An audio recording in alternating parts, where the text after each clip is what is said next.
You've spent hours perfecting your mix, every fader, every EQ, every effect. You've listened to the same track over and over, tweaking the tiniest details, making sure every instrument sits just right in the mix. Maybe you've even lost track of time, caught up in the creative flow, chasing that elusive, perfect sound. The studio becomes your world, and the mixer, your instrument. Every adjustment feels like a brushstroke on a sonic canvas, and you're determined to make your music shine. But then, when you finally hit play, expecting to be blown away, the sound is underwhelming. It's flat, lifeless, or just not as powerful as you imagined. You wonder what went wrong. The truth is, the journey isn't over yet. Mixing is only part of the process. There's a crucial step that often gets overlooked, and it can make or break your entire project. The real magic happens when your mix leaves the console and fills the room. That's when your music transforms from a digital file into a living, breathing experience. Whether it's a small studio, a packed club, or a massive concert hall, the way your sound travels through the air and reaches your audience is what truly brings it to life. The energy, the emotion, the impact, all of it depends on what happens after the mix. Your mixer is the brain of your setup, making all the decisions and shaping your sound. But even the smartest brain needs a voice to be heard. That's where speakers and amplifiers come in. They're the mouthpiece, the muscle, the force that projects your creation out into the world. Without them, your mix is just a silent masterpiece, waiting to be unleashed. These components work together to transform your careful work into powerful sound waves that move people, literally and emotionally. The right speakers and amps can make your music punchy, clear, and immersive, letting every detail shine. They can turn a simple beat into a heart-pounding rhythm, a soft melody into a soaring anthem, and a quiet moment into pure magic. But if your speaker setup is wrong, all your effort is wasted. Poor placement, mismatched equipment, or tangled cables can ruin even the best mix. Instead of clarity and power, you get muddiness, distortion, and frustration. It's like building a beautiful house on a shaky foundation. It just won't stand up. It's like putting a race engine in a rusty car, potential lost in poor delivery. No matter how much horsepower you have under the hood, if the rest of the system can't handle it, you'll never reach top speed. The same goes for your audio. The best mix in the world won't shine if your speakers and amps aren't up to the task. That's why understanding how mixers, amps, and speakers work together is the key to unlocking your sound's true power. It's about more than just plugging things in. It's about creating a system where every part supports the others, working in harmony to deliver the best possible sound. When you get it right, your music doesn't just play, it resonates, it inspires, it connects. In this guide, we'll break down everything you need to know about speakers and amps. We'll explore the different types, how to pair them for the best results, and the common pitfalls that can trip you up. You'll learn how to choose the right gear for your needs, set it up for optimal performance, and avoid the mistakes that can sabotage your sound. By the end, you'll have the knowledge and confidence to assemble a system that truly does your mix justice. You'll be able to walk into any room, set up your gear, and know that your music will sound as good as you imagined, maybe even better. Your hard work in the studio will finally pay off, and your audience will feel every note, every beat, just as you intended. So let's get started, because it's time to turn your mix into magic and share your sound with the world. Let's start with the basics. Understanding the difference between passive and active speakers is essential for anyone setting up an audio system, whether it's for a home studio, a live venue, or just enjoying music at home. These two types of speakers might look similar on the outside, but how they work and what they require can be very different. Passive speakers are what you might call traditional speakers. They don't have any power of their own. They're unpowered, which means they need an external amplifier to function. You'll often see these in classic hi-fi setups or professional sound systems. Inside, passive speakers are pretty simple, just drivers and a crossover network inside a box. The drivers are the parts that actually move air to create sound, while the crossover splits the incoming audio signal into different frequencies for the woofer and tweeter. To get sound, you'll need to connect your audio source, like a mixer or receiver, to an amplifier, and then run speaker cables from the amp to the passive speakers. This setup gives you flexibility to choose your own amp and speakers, but it does mean more gear and more cables. Active speakers, on the other hand, are a more modern solution. They have a built-in amplifier, so you don't need a separate amp. All the electronics are housed inside the speaker cabinet, making the setup much simpler. With active speakers, you just plug them into a power outlet and connect your audio source, like a mixer, audio interface, or even your phone, directly to the speaker using a line-level cable. There's no need for an external amp, which means fewer components and less hassle.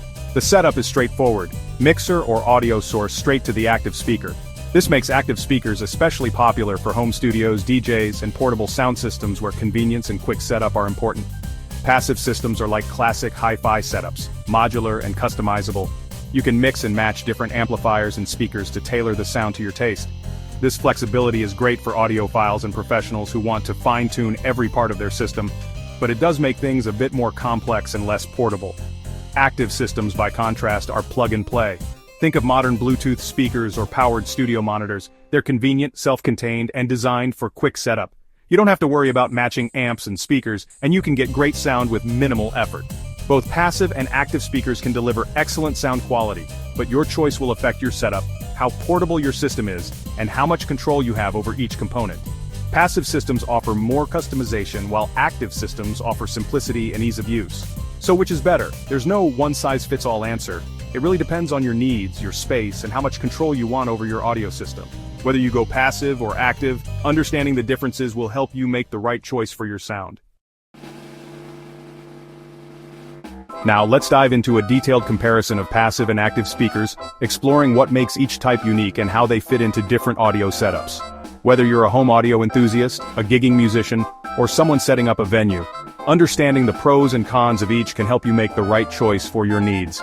Let's start with passive speakers. One of their biggest advantages is flexibility. With passive speakers, you can choose your own amplifier, which means you can upgrade to a more powerful or higher quality amp as your needs change. If a component fails, you can often repair or replace just that part, rather than the entire system. This modular approach is especially appealing to audiophiles and professionals who want to fine-tune every aspect of their sound. Passive speakers are also generally lighter than their active counterparts, since they don't have built-in amplifiers. This makes them easier to mount on walls or ceilings, and ideal for large, permanent installations like theaters, houses of worship, or auditoriums where the speakers will stay in place for years. However, passive systems do come with some challenges. You need to carefully match the amplifier's power and impedance to the speakers, or you risk poor sound quality or even damaging your equipment. The setup process can be more complex, requiring extra cables and technical know-how to get everything working together smoothly. More gear also means more to transport, set up, and troubleshoot. For touring musicians or event crews, this can add time and effort to every show. If you're working with limited space or need to set up quickly, passive systems might feel cumbersome. On the other hand, active speakers are all about convenience. Each speaker has its own built-in amplifier, so you just plug in your audio source and power, and you're ready to go. This simplicity is a huge advantage for DJs, solo performers, or anyone who needs to set up and tear down quickly. Because the amplifier is perfectly matched to the speaker's drivers, you get reliable performance and less risk of accidentally overpowering or underpowering your speakers. This integration also means fewer compatibility issues and less guesswork for beginners. Active speakers shine in mobile setups, pop-up events, and small venues where speed and simplicity are key. You can set up a full sound system in minutes with minimal cabling and no need for separate amplifiers. But there are some downsides.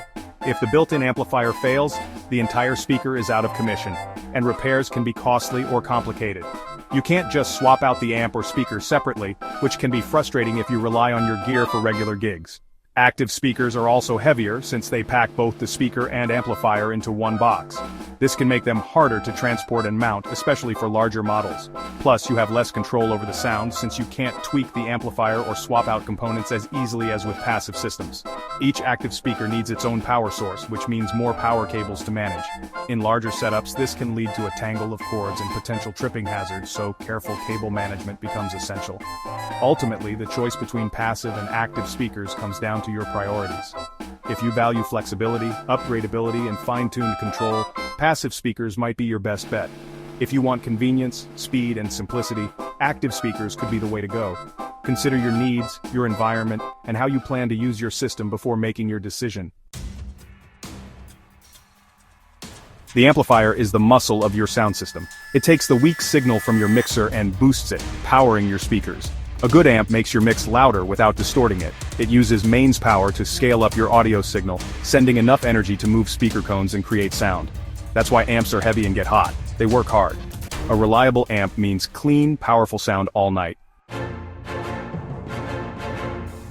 Matching amps and speakers is crucial, especially for passive systems. Focus on two specs: wattage, power, and impedance, resistance. Use an amp that delivers about twice the speaker's continuous power rating for clean, undistorted sound. Underpowered amps can damage speakers by sending distorted signals. Impedance matters too. Most speakers are 4 or 8 ohms. Make sure your amp is rated for your speaker's impedance. Too low an impedance can overheat and damage your amp. Always check the labels and pair wisely. Avoid these common mistakes to protect your gear and your sound. First, don't use an underpowered amp. It leads to distortion and blown tweeters. Always have more power than you think you need. Second, don't mismatch speakers. Use identical models for left and right to keep your sound balanced. Third, give your amp room to breathe. Don't block vents or stack gear on top. Overheating shuts down your show. And keep drinks far from your amp. Liquids and electronics don't mix. Speaker placement is everything. Get your speakers up high. Tweeters should aim at audience ear level. Use stands to project sound over the crowd. For monitors, keep them on the floor, angled at performers. Avoid placing speakers against walls or in corners. This muddies the sound. Pull them out and angle them in for a clear stereo image. In big rooms, use delay speakers to keep volume even from front to back. Smart placement costs nothing but makes a huge difference. Before the show, do a safety check. Tape down cables, secure stands, and use sandbags if needed. Power up gear in order sources first, amps last. Power down in reverse. Bring up amp levels, then use your mixer for volume. Test with a familiar track, walk the room and listen for issues. Fix hums, buzzes, or dead channels before the audience arrives. Check every input and output. Preparation is what separates pros from amateurs. Every detail, from gear choice to cable management, matters. Now you're ready, go make some noise. Next time we'll dive into signal processing and effects. Share your setup in the comments.